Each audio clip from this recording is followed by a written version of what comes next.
Hey everyone, Dave Weiss for Dave's Bonsai, and on today's show, another repotting. It's spring, or almost. March 9th on the calendar when we're shooting this video, and this is one of my Japanese maples that I took out of the cold frame yesterday to get a little acclimated to my basement temperature, and then, or 2 days ago rather. And then today, I'm bringing it into my plant room, a little warmer, and trying to get a repot done.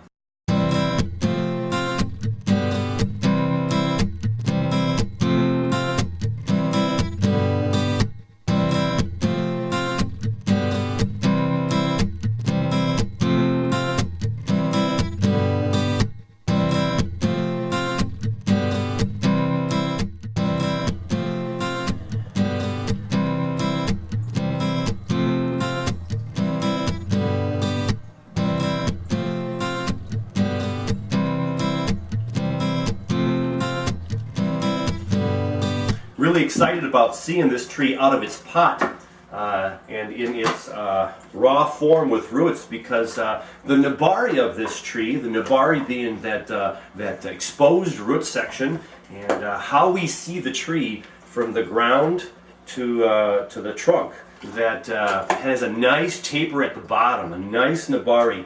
There's nice movement that goes this way at the bottom. When we dig up a little bit of this pot here, we're going to see that more close up, and it's going to be really exciting to see what this is going to do. So, I've got a little poking to do. I don't want to break too many roots though. Be very careful. Gotta get my chopsticks here. Do a little poking. Still not ready to quite come out of there yet.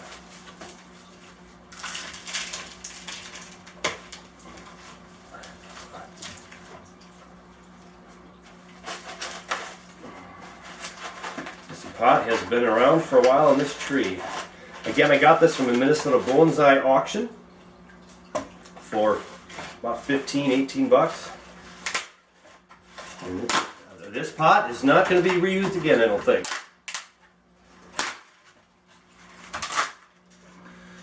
Alright, we are set to start getting rid of some of the soil here. I've got my aluminum chopstick. I still don't own bamboo ones. And I've got my little bonsai rake. So we're going to go ahead and start to spread out the soil here. So remember, when you're repotting a bonsai tree, and we're digging in here and getting rid of all this. This is nice because it's bonsai soil. It's going to break up a little bit easier than black dirt. How some bonsais come from nurseries in the beginning, or if people don't know to use bonsai soil, that's more inorganic than organic. You get a little bit more of that pine bark and actually soil, dirt. We don't do that with bonsai trees. Most of our bonsai trees are in more of a grit, some people call it, or a rock, to allow a good balance of moisture and oxygen. I'm still learning about all the different varieties and how much you can prune on top, how much you can prune the roots, but my most recent recollection from looking up this tree, that we could probably take off about half these roots if we need to. We're always going to try to spread these out so we have a nice radial pattern of roots, so they kind of go out all the way around and have a nice spread. And we're going to be putting it in a shallow pot, so we want them to be growing more like this than down, right? So we want them to be more flat like that. So we're just going to keep plucking away. So this tree was in this pot for quite a while. So it's all crunched into this square shape, and again, we're going to try to spread out these roots because we want them to grow more out than down, just to see how long they are, and we'll be trimming these down as we take a look at it in our pot and see what we're going to do. So here's a close-up of the nabari, the trunk at the bottom. And as you can see here, I was mentioning there's some nice taper that goes this way, there's some nice taper that goes this way. Some good movement in the bottom of this trunk. So that's why I really liked the tree when I bought it. I could see it a little bit in the pot. And now there's a nice close-up view of what we're going to be looking at later. We've made some good progress. I'm going to dunk it in the water now, give it a little bath, keep those roots moist, and also get rid of some of that dirt down there. You see it didn't change much shape. This is all roots. All roots. And again, we're going to spread all these out. These will be fitting into a pot that's going to be a bonsai pot about the same size of what it came out of, a little bit smaller, a little bit flatter. I still have rocks in there. And so now I want to look at the bottom more, because we have some roots that are going to have to come off, because what we don't want on the bottom of our bonsai tree is to have the roots growing straight down. Again, we want them to spread out in a nice radial pattern. So the other thing I'm going to do right now is I'm going to take a look at the pots I'm considering, because that'll tell me how much roots I'm going to be cutting off in the end. So I have a rectangle pot here, and I have a square pot. My square pots are 6 by 6. My rectangle are, I think, 6 by 8. So if I go right away with the small pot, that doesn't look like it has a chance at all to fit in there. But we probably could squeeze it in there, but there wouldn't be as much room for some growth. So that pot is out of the question, I believe, for this tree. The rectangle pot's going to give more room for growth, but doesn't change the size too much. We got 2 extra inches of growing. So the question becomes, where's going to be the front of our tree?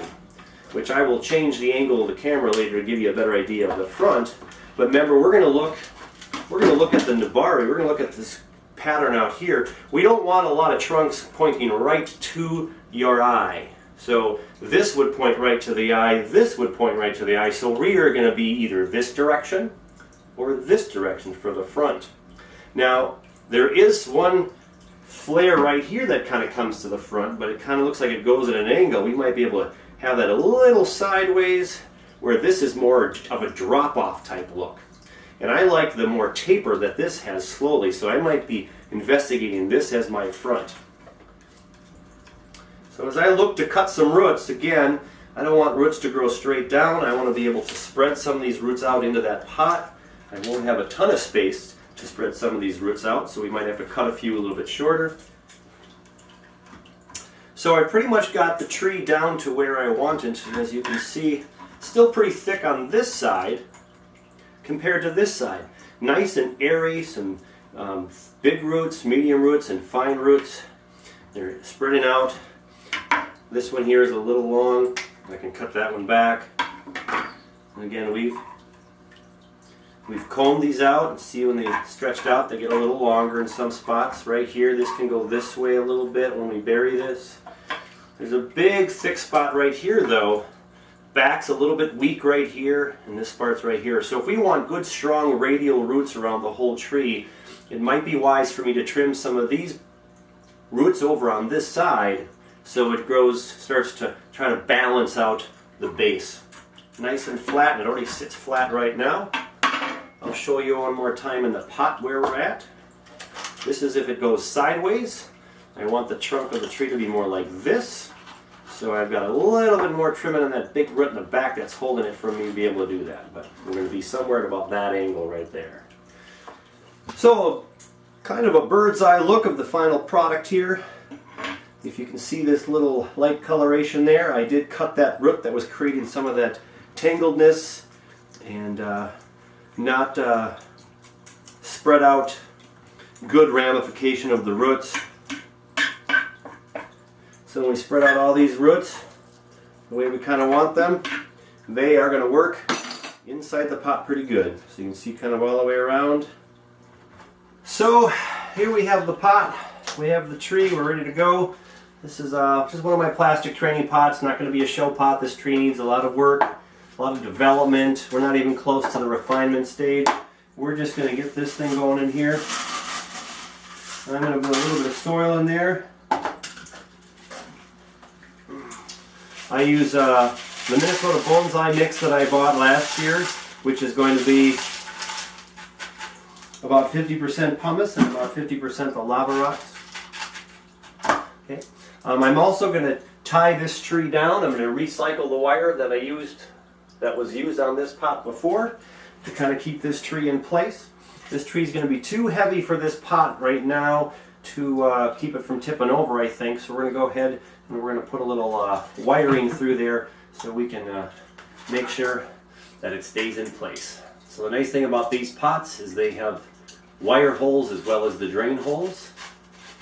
So I can go ahead and shove that one through there. Sorry about the angle there, you couldn't see that. But the bottom of these pots have holes in them. So I just stick the wire right in. And I got some wire there. I'm going to see if I have one other one that's long enough. Looks like I do. Always good to recycle your wire because bonsai on a budget doesn't cost you so much. And all this is going to do is to hold the tree in place, keep it nice and snug. So in a past video recently when I repotted a couple of my azaleas, I talked about those being so light I didn't feel it necessary to put the wire in. One important thing to keep in mind when you're riding the tree in as well is what the wire would have provided those azaleas and what the wire will provide this tree right here is good solid contact with the mound of bonsai soil that you're putting in the middle. So as I'm getting ready to put this in the place I want a mound right there in the middle because there is going to be some gaps in air up here that I want to shove those rocks in and make sure that it gets there. So I did decide to have this my front, which has this nice Nabari section over here and this root's kind of going over here. I could go this route as well. This seems to have more of a nice flow right now, and again I can always change this, so I will make myself be able to look at this so you won't be able to see this quite as well, and it's going to be able to sit up on the pot almost this high, and the roots all tucked in there and push down. So you never want to put your bonsai pot in the middle of tree in the middle of the pot. My decision has to be, do I go over to the left side of the pot or to the right side of the pot? We have a nice curve this way, so I kind of like it over here on the left side. I could try it over here just to see. And then you have the look at it like that. So there, or there. So the decisions that you have to make when you repot, again, this will be in a pot for a year or two, maybe 3 tops before I repot. And if I don't like this design, someone could always come in and angle it this way with this nice Nabari here. And then this tree branch right here could create some nice thickness down the road. So we could do a slant tree. I'm going to stick with formal upright just because I want this tree to grow in my new pot and just see what it's going to do after I trim off some of the top here. And so I kind of like it on the left hand side. I like how it hugs this side but curves a little bit on this side. The other thing to consider is this is the first primary branch, so maybe I do want to come over here to cover up some more of the negative space over here. So we've got a Nabari here. It would have been nice to have this Nabari over here, to have this branch over here and balance that out. They come off both on the same side. So that's going to be a personal preference for you. And I'm thinking because of that branch, I'm going to go ahead and put it over there on the right hand side. So it's got the Nabari over here and it has this nice flow right here, and this will hopefully thicken up and fill up a little bit of space over here while the tree does the rest of its growth. Someday this tree might be cut down below this branch if I get some more back budding over here, but for right now that is the primary branch. It's a little high, but as this tree gets thicker maybe it'll work out just fine right there. So I think I have it about where I want. I had enough of my rocks in there to create that mound and push the rocks in, so now I'm going to figure out how I can tie these branches or these roots together. I'll go through the whole of the root over here to come through on the other side. And you will not have a good angle at this. My apologies for that, but I'll be able to twist this wire right over here and hold this guy in place.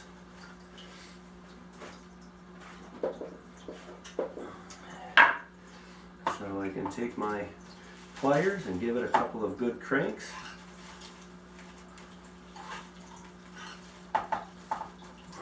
Got my cutter here. Gonna get the extra just out of my way. And right now, I can almost pick up this with the pot without much movement. So that's pretty strong. I don't want to damage any of these main roots.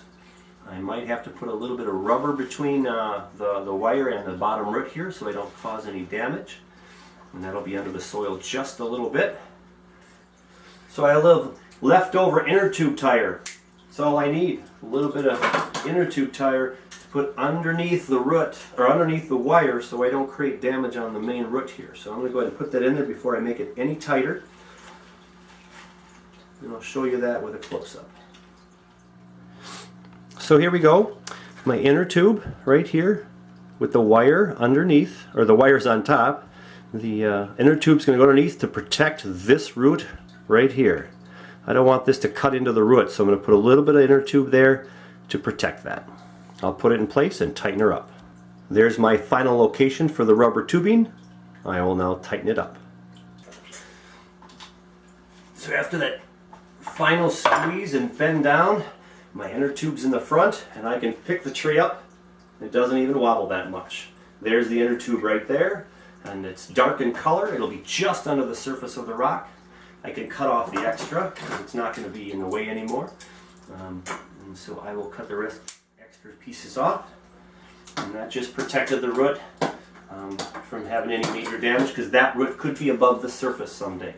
So now I have to think about the other wire, if I still want to put that on or not. And if I bring it over here just to those lower root structures, I might be able to get a good twisting. And then lift some roots over the wire.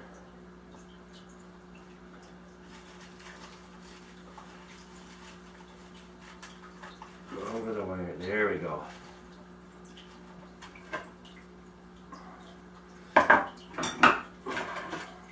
And again, I'll cut the extra off, so it's just out of my way. Nice thing about this wire cutter, or the pliers I should say, is once you grab on, it kind of has a nice little tight grip and you don't really have to let go, and it's not going to fall off. So now I'm going to twist this the right way. It's going underneath the two roots I put it under. I'll show you that in a moment. And I'm getting some more tightness so this tree is not going to go anywhere. So this root I lifted above. This root I lifted above that wire, so these won't be damaged and they can grow. No other trees were damaged, and there we go. If I want to lift this tree up, I can lift it up. No roots even seem to be moving when I pull that up. So now we're going to fill it up with some more rocks and do the packing down, the pack it down part.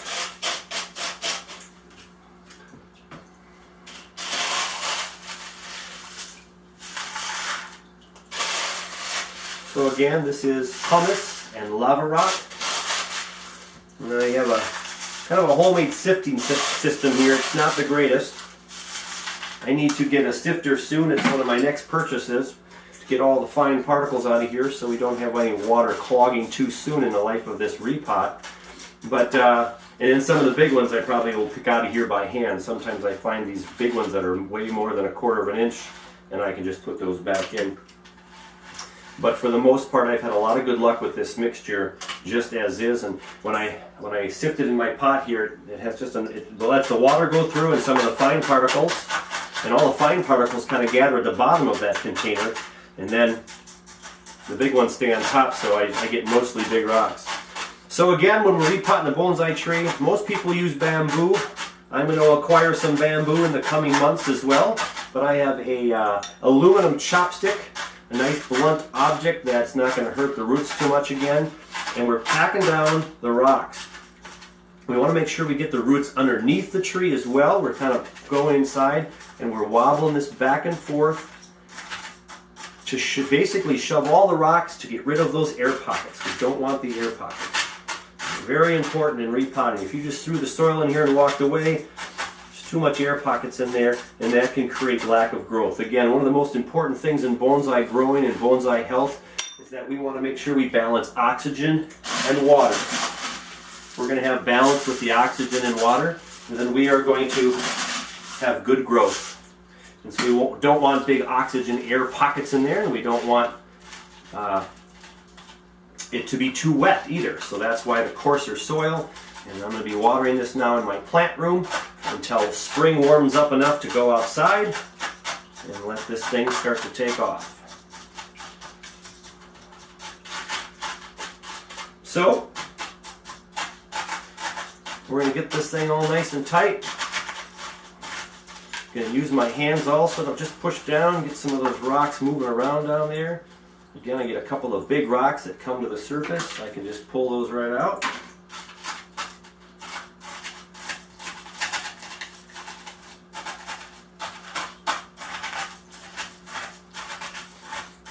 Now this is a bigger soil, so doing this just kind of mixes it up if you keep doing it. So that if you come to a point where you've shoved all the rocks and you think they're in there, you're going to come to that point where it's like, okay, we're good to go. Then we're going to give this thing a good watering, and then it's going to be done. So there we have the tree. As always, I have about 30 juice bottles, some of my orange juice here that's been cleaned out. Drill some holes on top, and then you can go ahead and water. Keeps things pretty neat and tidy. I have to let my water sit in these for a good 24 to 48 hours, so it kind of relieves some of the hardness of my water, get some of those chemicals to kind of settle and not be so prevalent. Plus, you also want to water your bonsai trees with the same temperature water as the tree is at, so you don't provide any extra shock there. So, nice good watering, and it's going to start to come out of the bottom, as I can see right now. So if I lift this up, you're going to see some good drip in there when I shake. And there you have it. There is my Japanese maple, all taken care of. I'm going to do some trimming on top. I just take a few minutes to do that. But for Dave Bonsai, I'm Dave Weiss, and we'll catch you on the next video. I thank you for watching, and if you like it, go ahead and click on down below wherever you do that kind of stuff, and tell your friends about me.